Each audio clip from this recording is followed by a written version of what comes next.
Dear student, मेरा नाम अमित श्रीवास्तव है और मैं स्वागत करता हूं आप सभी का आपके अपने यूट्यूब चैनल एक्सीलेंस पॉइंट में।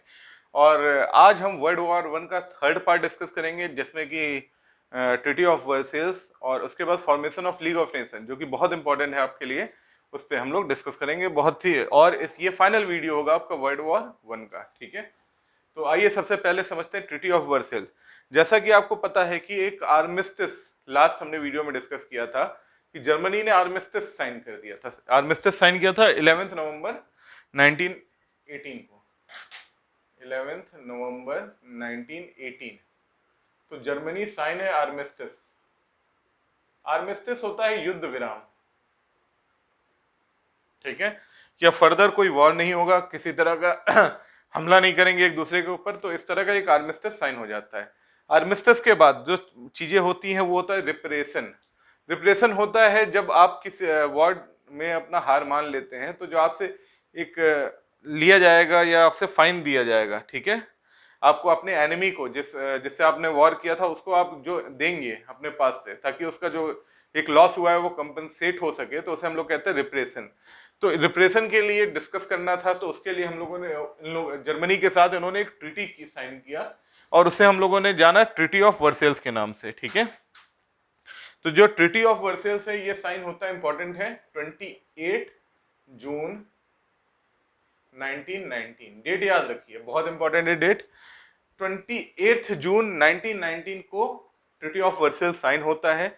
जर्मनी साइन करती है। जर्मनी जो है बेसिकली अपनी हार मान चुकी होती है, और उसके साथ जो रिप्रेशन है, रिप्रेशन मीन्स मैंने बताया कि एनिमीज के साथ या जिनके साथ लड़ाई हुई थी उनको अपना कंपनसेट करेगी, या मॉनिटरी या अपने चीजों को रिसोर्सेस को शेयर करेगी इनके साथ, ताकि उनका कंपनसेशन हो सके। तो सबसे पहले ट्रीटी ऑफ वर्सेल्स ये होता है पेरिस में। पेरिस आपको सभी को पता है फ्रांस में है सिचुएटेड।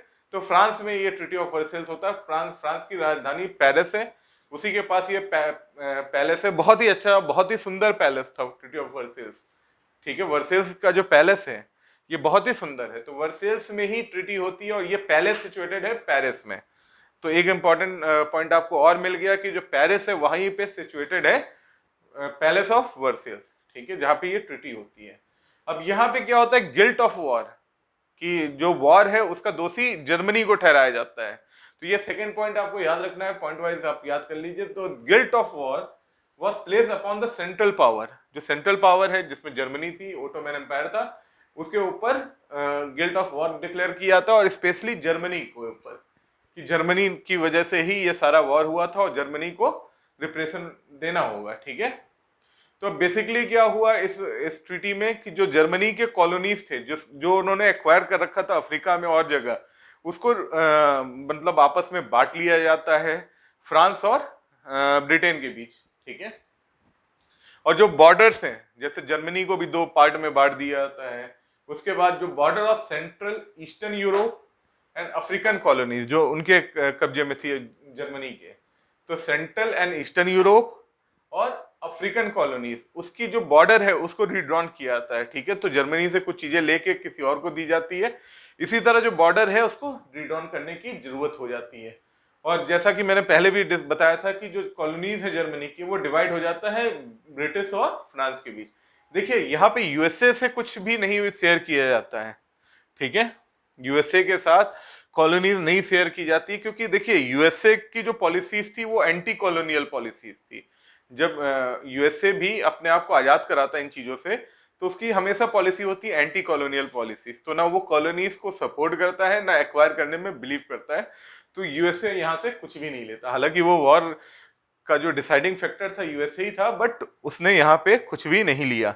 इसी तरह एक और ट्रीटी साइन होती है, वो ट्रीटी होती है ऑस्ट्रिया हंगरी के साथ। ठीक है, एक और ट्रीटी साइन होगी, वो ट्रीटी होगी ऑस्ट्रिया हंगरी के साथ। तो आई होप आपने नोट कर लिया होगा।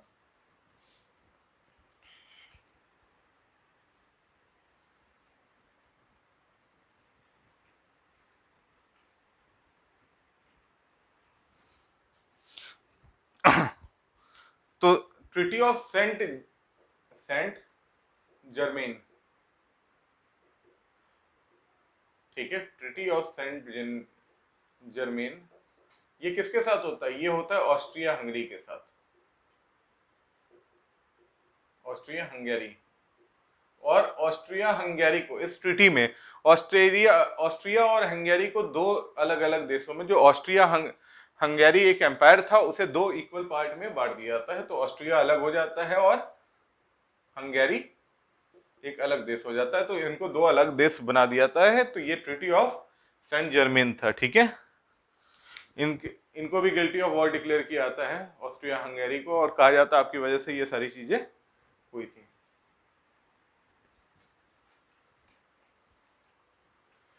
इसके बाद जो इंपॉर्टेंट है वो है आपका league of nation. League of nation, देखिए लीग ऑफ नेशन का जो फॉर्मेशन है वो वर्ल्ड वॉर 1 के बाद होता है। वर्ल्ड वॉर 1 के बाद लीग ऑफ नेशन को सेटअप किया जाता है, और इसका ये एक इंटरनेशनल ऑर्गेनाइजेशन है। League of nation is an international organisation, और ये सेटअप किया जाता है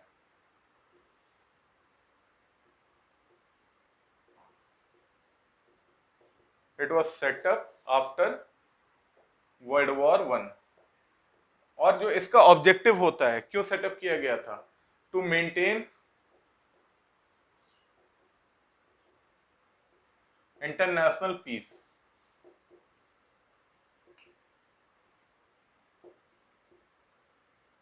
टू मेंटेन इंटरनेशनल पीस, जैसे कि अभी क्या हुआ था, इससे पहले कोई इंटरनेशनल पीस को मेंटेन करने के लिए कोई ऑर्गेनाइजेशन नहीं था वर्ल्ड वॉर 1 में। अगर ऐसा कोई ऑर्गेनाइजेशन होता तो वर्ल्ड वॉर 1 नहीं होता। तो एस्टेब्लिश किया जाता है एक नया ऑर्गेनाइजेशन, जिसे हम लोग कहते हैं लीग ऑफ नेशन। बहुत सारे देश मिलकर इसको एस्टेब्लिश करते हैं, आफ्टर वर्ल्ड वॉर 1 करते हैं, और इसका काम होता है to maintain the international peace, ठीक है। और to promote the material and intellectual cooperation between nation of the world. Intellectual cooperation between nation of world.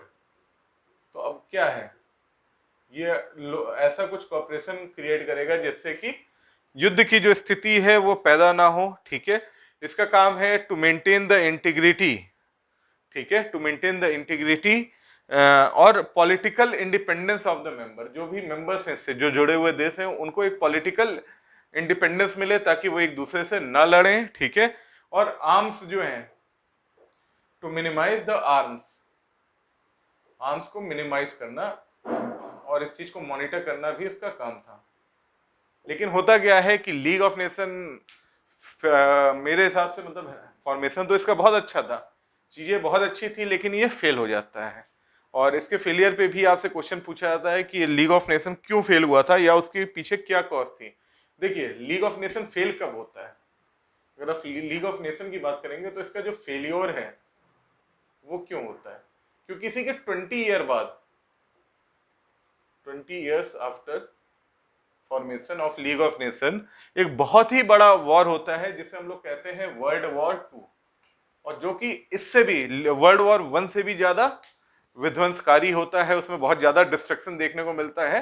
तो अगर 20 साल बाद ही एक बड़ा वॉर, इससे भी बड़ा वॉर हो रहा है, तो कहीं ना कहीं लीग ऑफ नेशन जो है, जिस ऑब्जेक्टिव के साथ उसको फॉर्म किया गया था, उस ऑब्जेक्टिव को पूरा नहीं कर पाया है। तो इसलिए हम कह सकते हैं कि लीग ऑफ नेशन ने जो फेलियर का क्या कॉज था, किसने जो अपने नेशंस हैं, जैसे जर्मनी है, इटली है, बाकी जो नेशंस थे, उनमें कोऑर्डिनेशन उतना नहीं बना पाया, उनके अमंग्स कोऑपरेशन की जो एक रिक्वायरमेंट थी वो एस्टेब्लिश नहीं कर पाता है। तो कोऑपरेशन बिटवीन नेशन ये नहीं कर पाता है।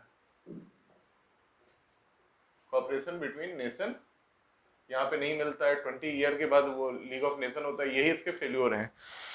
और उसके बाद है, इनके पास कोई मिलिट्री फोर्सेस नहीं थी। जैसे अगर हम यूएसए की बात करेंगे तो यूएसए के पास, जैसे अभी क्या है, अगर इसी तरह एक ऑर्गेनाइजेशन आज भी है, यूनाइटेड नेशन ऑर्गेनाइजेशन, यूएनओ, ठीक है। लेकिन उसके पास क्या है, मिलिट्री पावर भी है, नाटो है। नाटो मीन्स मिलिट्री पावर, कि अगर कोई सिचुएशन होता है, मेंबर्स नहीं मानते हैं, तो वो नाटो से काम कर सकता है। तो इसके पास कोई मिलिट्री ऑर्गेनाइजेशन नहीं थी, नो मिलिट्री ऑर्गेनाइजेशन। तो मिलिट्री नहीं होगा तो ये किसी पे दबाव नहीं बना पाएगा। तो मिलिट्री ऑर्गेनाइजेशन ना होने से ये वर्ल्ड वॉर 1-2 को नहीं रोक पाता है, ठीक है। और इसके बाद ये अब पीस को एस्टेब्लिश करने में कामयाब नहीं हो पाता है। तो आई होप ये लीग ऑफ नेशन आपको क्लियर हो गया होगा, इसका फॉर्मेशन क्यों किया गया था, और इसके फेलियोर के क्या कॉस्ट है। तो आपसे जरूर पूछा जाएगा आइदर लीग ऑफ नेशन के फेलियोर के बारे में या लीग ऑफ नेशन के फॉर्मेशन का क्या कॉस्ट था, ठीक है। और ट्रीटी ऑफ वर्सेल्स बहुत इंपॉर्टेंट है, तो ये दोनों चीजें पढ़िए। अगर कुछ आपको दिक्कतें आती हैं, कुछ नहीं समझ में आता या कुछ एक्स्ट्रा डाउट है आपके, तो आप कमेंट कर सकते हैं, ठीक है। कमेंट करके आप मुझसे पूछ सकते हैं और मैं अपना नंबर भी यहाँ पे शेयर करता हूँ आपके साथ, ताकि आप मैसेज के थ्रू या व्हाट्सएप के थ्रू भी मुझसे चीजें डिस्कस कर सके। इसी के साथ धन्यवाद, मैं यहीं पे इस लेक्चर को विराम करूंगा और बहुत ही जल्दी मिलेंगे आपसे एक नए टॉपिक के साथ। तो थैंक यू वेरी मच।